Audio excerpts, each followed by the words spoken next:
కొడతాదో చూస్తామని వీళ్ళు. ఇది ఒక పెద్ద చర్చకు దారితీసింది.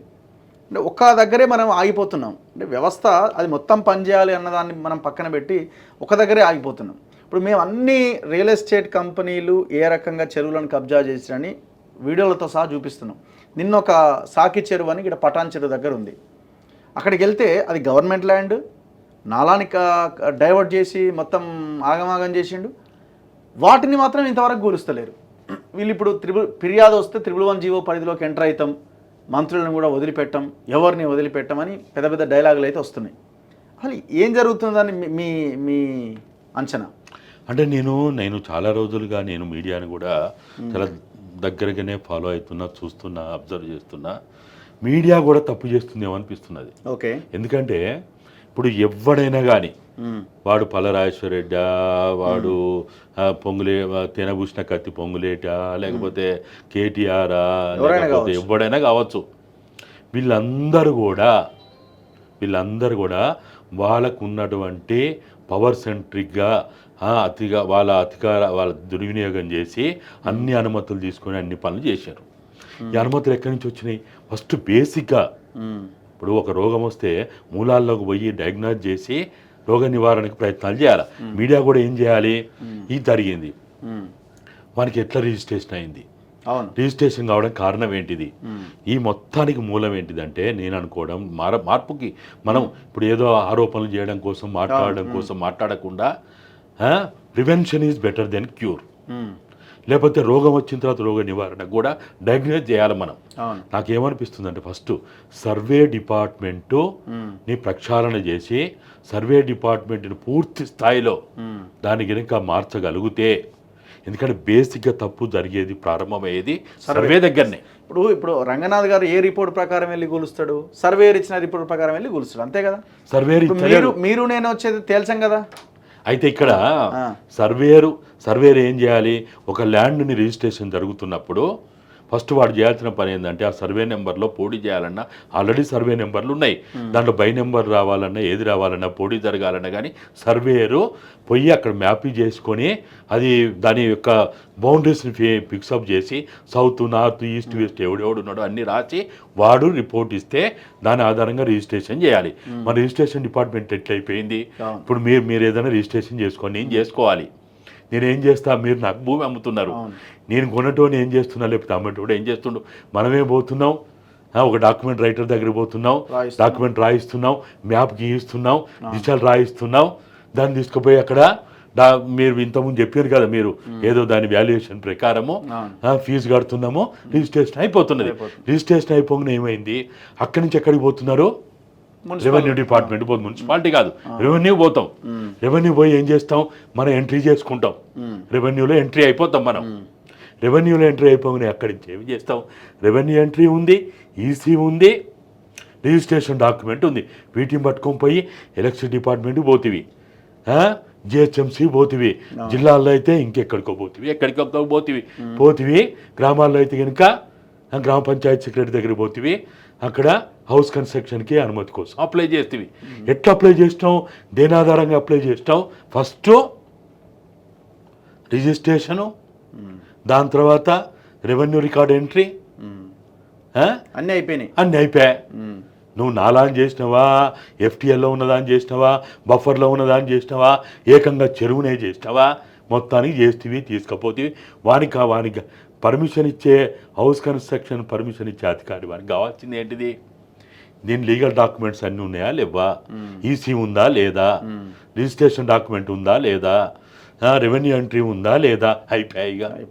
ఇప్పుడు లోన్ ఇచ్చేటోడు కూడా కాదు సార్, ఇప్పుడు లేఅవుట్లు అప్రూవల్ వీళ్ళు రెరా వాళ్ళు చేస్తారు కదా, ఇప్పుడు మొత్తం కరప్ట్ అయిపోయింది డిపార్ట్మెంటే. వాడు ఎంట్రీ చేసిన జనం అది వెబ్సైట్కి వెళ్ళి చూసుకున్న తర్వాత పలానా లేఅవుట్ ఉందా, ఉన్నది, అప్రూవల్ వచ్చిందా, జనాన్ని నమ్మేస్తారు కదా ఈజీగా. గవర్నమెంట్ ఇది అందమైన బ్రోచర్లు ప్రింట్ చేసి దానికి పేద ఆన్లైన్ మన్ను మచానం వందల మంది ఇప్పుడు ఉద్యోగాలు దొరుకున్న వాళ్ళంతా పోయి వాళ్ళ దగ్గర పనిచేస్తూ మనకు రోజుకి ఎన్ని ఫోన్లు వస్తాయి, ఆడ ప్లాట్ ఉంది, ఈడ ప్లాట్ ఉంది, ఆడ కథ ఈడ కథ అని ఎన్ని ఫోన్లు వస్తున్నాయి.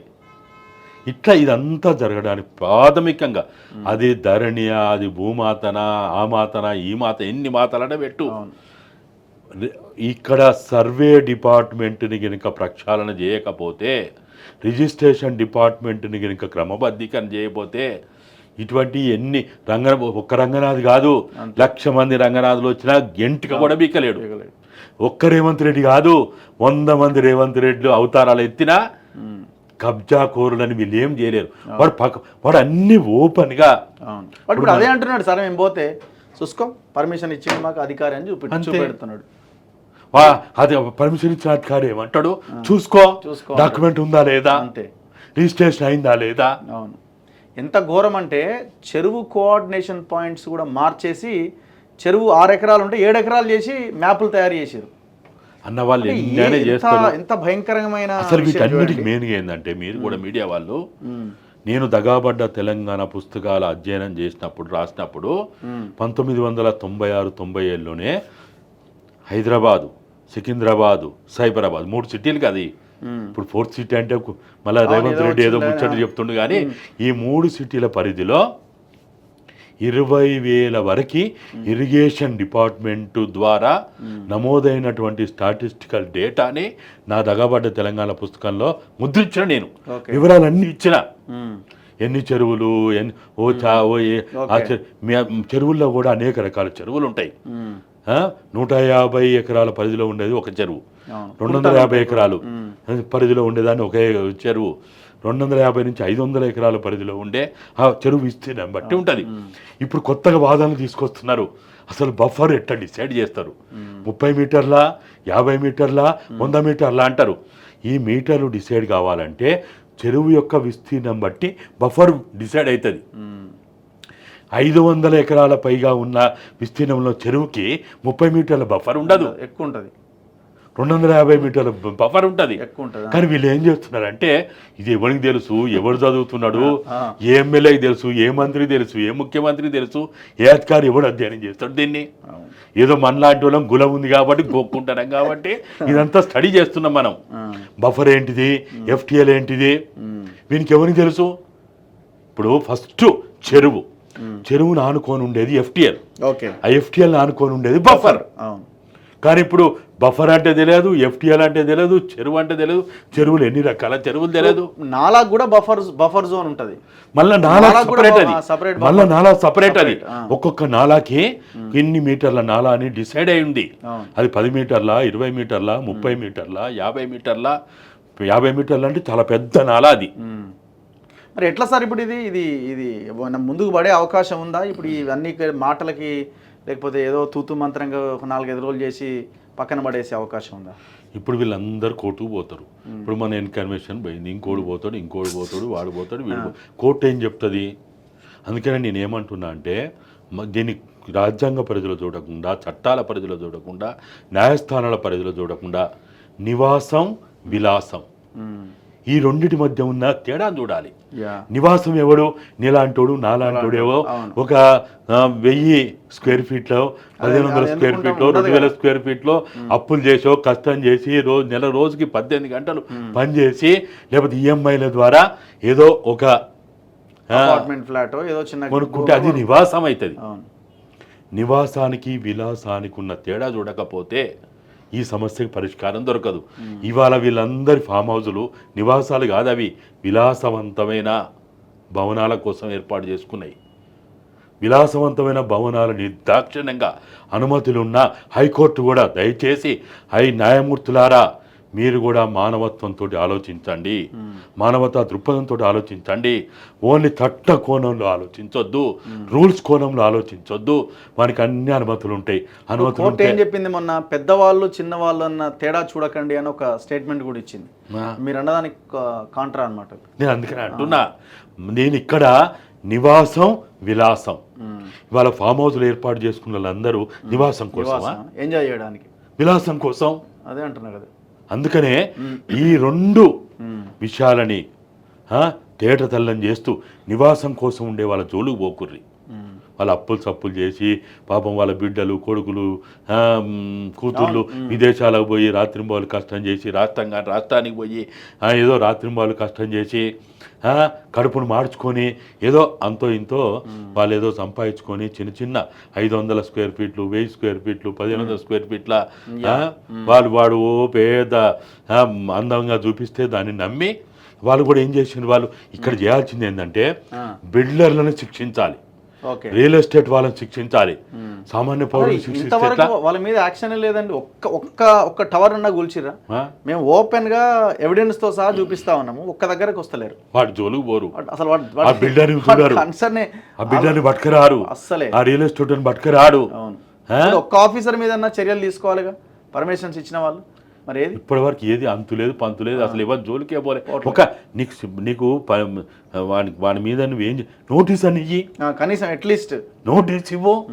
నోటీస్ ఇస్తే వాడు ఏదో వచ్చి వాడు ఎక్స్ప్లెయిన్ చేసుకో. ఇప్పుడు హైదరాబాదులో ఉన్న కమిషనర్ కావచ్చు, లేకపోతే హైదరాబాద్ చుట్టూ ఉన్న కమిషనర్లు కావచ్చు, వీళ్ళందరికీ ఇమ్మీడియట్గా నోటీసులు ఇష్యూ చేయాలి. నెంబర్ 1. నెంబర్ 2, రిజిస్ట్రేషన్ డిపార్ట్మెంటు జిల్లా అధికారి మొదలుకొని ఇంకా అక్కడక్కడ ఉన్న రిజిస్ట్రేషన్ అధికారులు ఎవరెవరైతే ఉన్నారో వాళ్ళందరికీ SROలు ఉన్నారు కదా, సబ్ రిజిస్టర్ ఆఫీస్లో అధికారిగా ఉన్నాడు, వాళ్ళందరికీ డిఆర్ఓలకు కావచ్చు SROలకు కావచ్చు అందరికి ఇమ్మీడియట్గా వాళ్ళకి నోటీసులు ఇవ్వాలి. నువ్వు ఎట్లా చేసినావు అసలు, అధికారులకు నోటీస్ ఎట్లా రిజిస్ట్రేషన్ చేసినావు, అట్లా కమిషనర్లకు నోటీసులు ఇవ్వాలి. అట్లనే ఇరిగేషన్ అధికారులు వాళ్ళు ఇంకా మెయిన్ ఇరిగేషన్ వాళ్ళు. ఇప్పుడు దీని పర్యవేక్షణ అంతా ఎవరు చేయాలి? చెరువు అంతా ఇరిగేషనే. ఒకప్పుడేమో minor irrigation, medium irrigation, major irrigation ఉండే ఆంధ్రప్రదేశ్ రాష్ట్రం ఉన్నప్పుడు. ఆ మైనర్ ఇరిగేషన్ అధికారులైనా లేకపోతే ఇప్పుడు తెలంగాణ పడిన తర్వాత మైనర్ లేదు, మీడియం లేదు, అంతా ఒకటే ఇరిగేషన్ అయిపోయింది. ఇరిగేషన్ అధికారులు ఏం బిక్తారు, ఏం చేస్తున్నారు, వాళ్ళకి ఎందుకు ఉద్యోగాలు ఇస్తున్నారు, వాళ్ళకి శాలరీలు ఎందుకు ఇస్తున్నారు, వాని పని ఏంటిది అసలు? వాని పని ఆ మండలం కావచ్చు, లేకపోతే ఆ నియోజకవర్గ పరిధిలో కావచ్చు ఉన్నటువంటి వాటర్ బాడీలని నాలాలని వాటర్ ఏదైతే చెరువు నుంచి పోయే నీళ్ళం కానీ చెరువుకి వర్షాధార జలాలను చెరువు తీసుకొచ్చే వాటి అన్నిటిని కూడా వీటిని నాలాలు అంటారు. అదే లేకపోతే ఇప్పుడు మురుగుకు నీళ్ళని తీసుకుపోయేది నాలాలన్న చాలా మంది అనుకుంటారు. కాదది కాదు, చెరువు నుంచి చెరువుకి వెళ్ళే దాన్ని ఫీడర్ ఛానల్ అంటారు దాన్ని.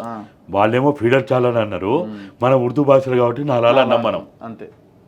ఇప్పుడు ఈ మూసి ఏంటి సార్, ఇప్పుడు 12,000